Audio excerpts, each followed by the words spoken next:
to study science 7th class chapter, that is nutrition in plants.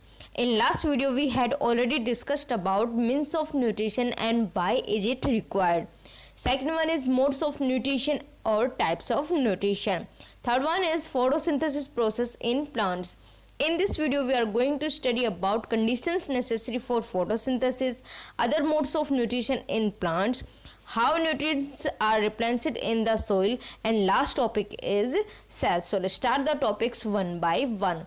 Then conditions necessary for photosynthesis process. The presence of carbon dioxide gas, water, chlorophyll and sunlight is necessary for photosynthesis process. Then how the leaves of a plant gets carbon dioxide and water, and what are the roles of chlorophyll and sunlight in photosynthesis process. Let's discuss these questions one by one.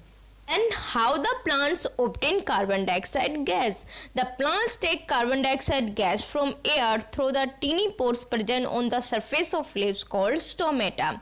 Plants की leaves के ऊपर छोटे छोटे pores होते हैं जिनको stomata बोला जाता है, और प्लांट्स इन्हीं स्टोमेटा की हेल्प से क्या करते हैं, कार्बन डाइऑक्साइड गैस को इंटेक करते हैं, और जो फोटोसिंथेसिस प्रोसेस में ऑक्सीजन बनती है उसको क्या करते हैं, रिलीज करते हैं.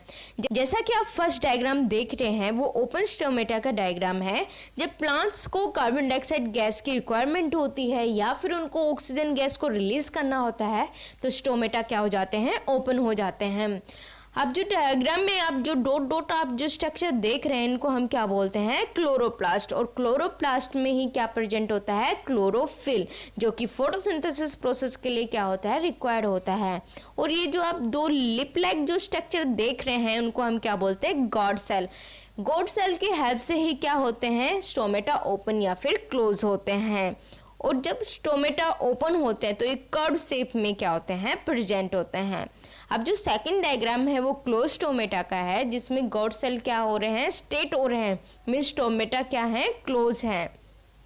Then how the plants obtain water for photosynthesis process. Water and minerals present in the soil are absorbed by the roots of a plant and transported to its leaves through the interconnected pipe-like structure, that is xylem vessels, present throughout the roots, stem, branches and leaves of a plant. Means जो water और minerals जो होते हैं soils में वो roots की help से क्या कर लिए जाते हैं, एब्जॉर्ब कर लिए जाते हैं. एब्जॉर्ब होने के बाद प्लांट्स में क्या होते हैं, पतले पतले पाइप लाइक स्ट्रक्चर होते हैं जिनको हम क्या बोलते हैं, जाइलम वेसल्स बोलते हैं. और उनकी हेल्प से क्या होते हैं, जो वाटर और मिनरल्स है वो स्टेम में, ब्रांचेस में और लीव्स में क्या हो जाते हैं, ट्रांसपोर्ट हो जाते हैं. जैसा कि आप डायग्राम देख रहे हैं ये जाइलम का डायग्राम है जिसकी हेल्प से वाटर और मिनरल्स क्या होते हैं, through out the plants transport होते हैं. Then the roles of chlorophyll in photosynthesis process. Chlorophyll absorbs light energy from the sun and supplies this energy to the leaves to enable them to carry out photosynthesis for making food. Chlorophyll sun से light energy को absorb करके उसको leaves में क्या कर देता है, supply कर देता है, और फिर वो एनर्जी फोटोसिंथेसिस प्रोसेस में फूड बनाने के लिए क्या होती है, यूज होती है. Then role of sunlight in photosynthesis process. The sun's energy is captured by plants leaves with the help of chlorophyll and converted into chemical energy of food. Plants chlorophyll की help से sun की energy को capture कर लेते हैं और फिर इस एनर्जी को केमिकल एनर्जी में क्या कर देते हैं, कन्वर्ट कर देते हैं. Then synthesis of plants food other than simple carbohydrates. Plants make starch, oil, proteins, vitamins as a food. Then importance of photosynthesis process. By this process plants provide foods to animals. By this process plants puts oxygen gas into the air. So these are important property of photosynthesis process. Then other modes of nutrition in plants. Heterotrophic plants can be divided into two main groups. Then first one is parasites, second one is saprophytes. Then what are the means of parasite? A plant or animal which lives on or inside another organism called host and derives the food from it is called a parasite. Means वो plants और animal जो कि दूसरे organism के अंदर या फिर उसके ऊपर रहकर अपना खाना ग्रहण करते हैं, उन्हीं को हमने क्या बोला है, पैरासाइट बोला है। और जिस ऑर्गेनिज्म से वो अपना खाना ग्रहण कर रहे हैं उसी को हमने क्या बोला है, होस्ट बोला है। देन एग्जाम्पल इज कस्कुटा और अमर bell. Then saprophytes, those non-green plants which obtain their food from dead and decaying organic matter are called saprophytes. Means वो non-green plants जो कि गले सड़े मटेरियल से अपना खाना ग्रहण करते हैं उन्हीं को हमने क्या बोला है, saprophytes. Then example is fungi such as mushroom, yeast, etc. Then insectivorous plants, those green plants which obtain their food partially from insect are called insectivorous plants.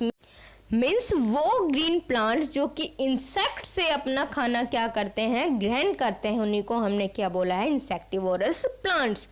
Example are pitcher plants, Venus fly traps are insectivorous plants. Then symbiotic plants, the living together of two different species of plants as if they are parts of the same plant and help each other in obtaining food is called symbiosis, and plants are called symbiotic plants.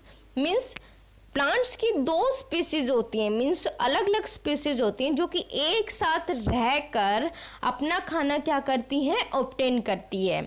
और वो दोनों species एक दूसरे की help करती हैं। किस लिए हेल्प करती हैं, ताकि उनको खाना क्या हो सके, ऑब्टेन हो सके। अब एग्जाम्पल जो है दैट इज लाइकेंस, जिसमें क्या क्या प्रेजेंट होते हैं, एल्गी और फंगस। एल्गी और फंगस एक साथ रहकर क्या करते हैं, अपना खाना क्या करते हैं, ग्रहण करते हैं। Then how nutrients are replenished in soil, means हम न्यूट्रिएंट्स को कैसे इंक्रीज कर सकते हैं सोइल में। Then first one is nutrients are replenished in the soil by adding fertilizers and manures. हम सोइल में फर्टिलाइजर्स और मैन्योर्स को ऐड करके न्यूट्रिएंट्स की क्वांटिटी क्या कर सकते हैं, इंक्रीज कर सकते हैं। जैसे कि NPK, N stand for nitrogen, P stand for phosphorus, K stand for potassium and urea. इन सब को ऐड करके हम न्यूट्रिएंट्स की क्वांटिटी को क्या कर सकते हैं, सोइल में इंक्रीज कर सकते हैं। Then second one is nitrogen can be replenished in soil by growing leguminous crops. Means nitrogen को हम लेग्यूमिनस क्रॉप्स को ग्रो करके क्या कर सकते हैं, इंक्रीज कर सकते हैं। लेग्यूमिनस क्रॉप्स कौन सी होती हैं, जो कि फलीदार जो पौधे होते हैं उन्हीं को हम क्या बोलते हैं, leguminous crops plants. Then last topic is cells. In biology, a cell is the smallest or basic unit of life. Biology में जिसमें हम प्लांट्स के बारे में और एनिमल्स के बारे में स्टडी करते हैं, उसमें जो सेल है वो एक बेसिक यूनिट है, मीन्स आधार है लाइफ का, क्योंकि इसी से क्या होती है, लाइफ की शुरुआत होती है। वो कैसे, वो हम आगे डिस्कस करेंगे। Then cells are mainly of two types. Then first one is animal cells, second one is plant cells. Let's see animal and plant cells. Then first diagram is animal cell and second diagram is plant cell. जैसे कि आप diagram में देख रहे हैं, जो हमारा first diagram है वो एनिमल सेल का डायग्राम है। जो हमारी एनिमल सेल है उसके चारों तरफ एक पतली लेयर पाई जाती है जिसको हम क्या बोलते हैं, सेल मेम्ब्रेन। और जो उसके अंदर जो लिक्विड टाइप जो मटेरियल फिल होता है उसको हम क्या बोलते हैं, साइटोप्लाज्म। और जैसा कि आप एक ब्लैक कलर का जो डॉट देख रहे हैं उसको हम क्या बोल रहे हैं, न्यूक्लियस। न्यूक्लियस में हमारे जेनेटिक मटेरियल्स क्या होते हैं, स्टोर होते हैं। जेनेटिक मटेरियल्स क्या होते हैं कि हमारे कलर कैसा होगा, शेप कैसी होगी, हाइट कैसी होगी, हमारा ब्लड ग्रुप कैसा होगा, ये सब क्या है, हमारे जेनेटिक कैरेक्टर्स हैं जो कि न्यूक्लियस में क्या होते हैं, प्रेजेंट होते हैं। और अब आपको एनिमल सेल में एक और स्ट्रक्चर देखने को मिल रही है जिसको हमने क्या बोला है, माइटोकॉन्ड्रिया। माइटोकॉन्ड्रिया को सेल का पावर हाउस बोला जाता है। वो इसलिए बोला जाता है क्योंकि सेल के लिए जो एनर्जी की रिक्वायरमेंट जो होती है वो माइटोकॉन्ड्रिया ही क्या करता है, सप्लाई करता है। इसीलिए इसको क्या बोला जाता है, power house of the cell. ये दोनों में ही प्रेजेंट होता है, मीन्स ये एनिमल सेल में प्रेजेंट होता है और ये प्लांट सेल में भी प्रेजेंट होता है। अब जो ये आप वैक्यूल्स देख रहे हैं, मीन्स जो छोटे छोटे होस्ट जो आप देख रहे हैं, ये एनिमल सेल में क्या होते हैं, बहुत ही स्मॉल होते हैं, मीन्स बहुत ही छोटे होते हैं। और इनकी हेल्प से क्या होता है, जो वेस्ट मटेरियल्स होते हैं उनको क्या किया जाता है, रिलीज किया जाता है। देन जो सेकंड डायग्राम है उसमें आप देख रहे हैं जो कि एक प्लांट सेल का है, इसमें एक सेल वॉल प्रेजेंट होती है जो कि एनिमल सेल में क्या होती है, एब्सेंट होती है। मीन्स जो सेल वॉल है वो ओनली प्लांट सेल में ही क्या होती है, प्रेजेंट होती है। ये एक हार्ड सेल होती है जिसकी हेल्प से प्लांट्स को क्या होता है, प्रोटेक्शन मिलती है। और इस सेल वॉल के बाद सेल मेम्ब्रेन होती है, साइटोप्लाज्म होता है, न्यूक्लियस होता है, और जो प्लांट्स में क्या होता है, क्लोरोप्लास्ट भी प्रेजेंट होता है। क्लोरोप्लास्ट में क्या प्रेजेंट होता है, क्लोरोफिल, जो कि फोटोसिंथेसिस प्रोसेस में क्या करता है, हेल्प करता है। और इसमें भी क्या होता है, माइटोकॉन्ड्रिया प्रेजेंट होते हैं जो कि क्या करते हैं, सेल को एनर्जी प्रोवाइड करते हैं। और इसमें जो वैक्यूल्स होते हैं, मीन्स जो होल होते हैं, स्पेस होता है, वो क्या होता है, लार्ज होता है। वो लार्ज इसलिए होता है क्योंकि इसके अंदर और कोई भी सिस्टम नहीं होता है, वो इन्हीं की हेल्प से क्या करते हैं, हम अपना वेस्ट मटेरियल क्या करते हैं, रिलीज करते हैं। तो चलिए अब हम देखते हैं जो सेल्स हैं उनको यूनिट ऑफ लाइफ किस लिए बोला जाता है।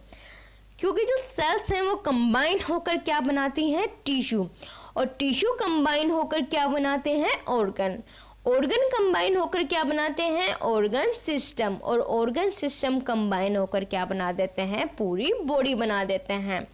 इसीलिए क्या बोला जाता है, सेल्स को यूनिट ऑफ लाइफ बोला जाता है या फिर बेसिक स्ट्रक्चर ऑफ लाइफ बोला जाता है। क्योंकि ये एक आधार होता है जिससे कि क्या होती है, शुरुआत होती है एक लाइफ की। जैसा कमरा बनाने के लिए एक ईंट की ज़रूरत होती है, वैसे ही एक पूरी बॉडी, चाहे वो प्लांट्स की हो चाहे वो एनिमल्स की हो, उसको बनाने के लिए एक सेल की क्या होती है, ज़रूरत होती है। तो जो ये आपका टॉपिक है न्यूट्रिशन इन प्लांट्स, वो कंप्लीट हो चुका है। Thank you for watching this video. Please subscribe the channel and share it.